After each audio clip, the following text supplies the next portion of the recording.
সন্ধ্যা সমাগমে হরিধ্বনি। নরেন্দ্রের কত গুণ। সন্ধ্যার পরে শ্রীরামকৃষ্ণ জগন্মাতাকে নমস্কার করিয়া হাততালি দিয়া হরিধ্বনি করিতেছেন। কক্ষমধ্যে অনেকগুলি ঠাকুরের ছবি, ধ্রুব প্রহ্লাদের ছবি, রাম রাজার ছবি, মা কালীর ছবি, রাধাকৃষ্ণের ছবি। তিনি সকল ঠাকুরকে উদ্দেশ্য করিয়া ও তাহাদের নাম করিয়া প্রণাম করিতেছেন।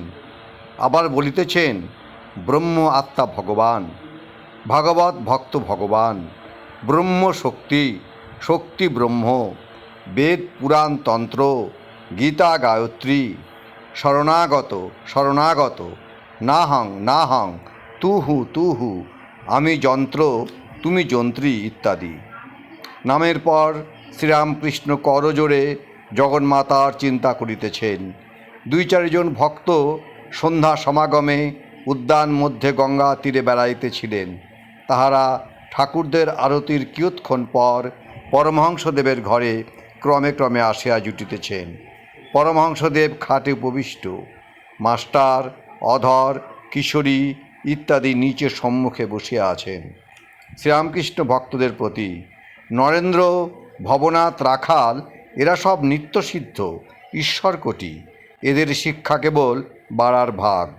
দেখো না, নরেন্দ্র কাহাকেও কেয়ার করে না। আমার সঙ্গে কাপ্তানের গাড়িতে যাচ্ছিল, কাপ্তেন ভালো জায়গায় বসতে বললে তা চেয়েও দেখল না, আমারই অপেক্ষা রাখে না। আবার যা জানে তাও বলে না, পাছে আমি লোকের কাছে বলে বেড়াই যে নরেন্দ্র এত বিদ্বান। মায়ামোহ নাই, যেন কোনো বন্ধন নাই, খুব ভালো আধার। একাধারে অনেক গুণ, গাইতে বাজাতে, লিখতে পড়তে। এদিকে জিতেন্দ্রীয়, বলেছে বিয়ে করব না। নরেন্দ্র আর ভবনাথ দুজনে ভারী মিল, যেন স্ত্রী পুরুষ।